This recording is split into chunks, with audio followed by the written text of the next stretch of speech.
Yeah, there's going to be plenty of experience. We lost, a ton of guys. There are some key guys back that I'm sure you'll mention here in a moment. But, really 3 or 4 full-time starters on offense and about the same on defense. It's going to be a combination of guys those returners, the core group, and then some guys that played a ton of JV football last year. And so we've been fortunate enough to be pretty good at the JV level, and our coaches do a great job getting those guys ready. So hopefully, just like in years past, those JV guys will step in Friday night and be ready to go.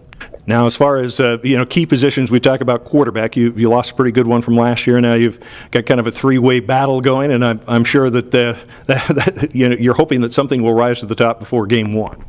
Yeah, for sure. I think it's close enough that I want to see those guys in some live situations. I think they all deserve to have a chance to do it when it's real football and the pads are on and guys are trying to put a whack on them. So, it's close enough. I've never had 3 guys that were as talented. They each bring something different to the table. I just mentioned to you a minute ago, it seems like one day I think one of them is maybe the 3rd guy, and then all of a sudden the next day he's lights out. And so I'm looking for consistency out of him. But I'll tell you what, on any given Friday night, any one of those 3 guys can be our quarterback. And most seasons, knock on wood, you need more than one guy. So I feel really good. And they're all guys that can contribute other places on the field too. So they're all 3 of our best football players.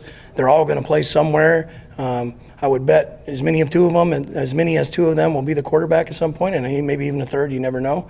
So we're excited. As far as running back goes, Noah Whitaker is back, and you certainly have a great potential for a great season in 2017.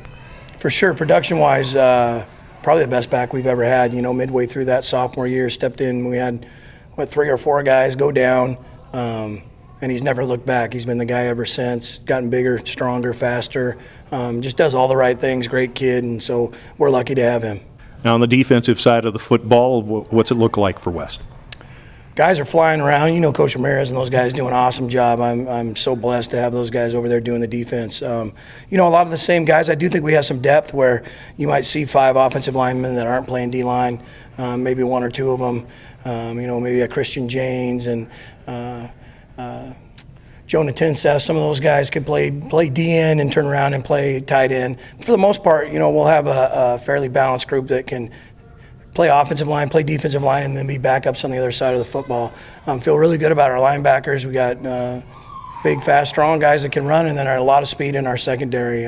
Maybe the fastest team we've had. Really, our starting 4 defenders in the secondary could be our 4x1 relay team, and I think they were 5th or 6th in state, and expect them to get in a little faster this year. So speed, I don't think will be an issue.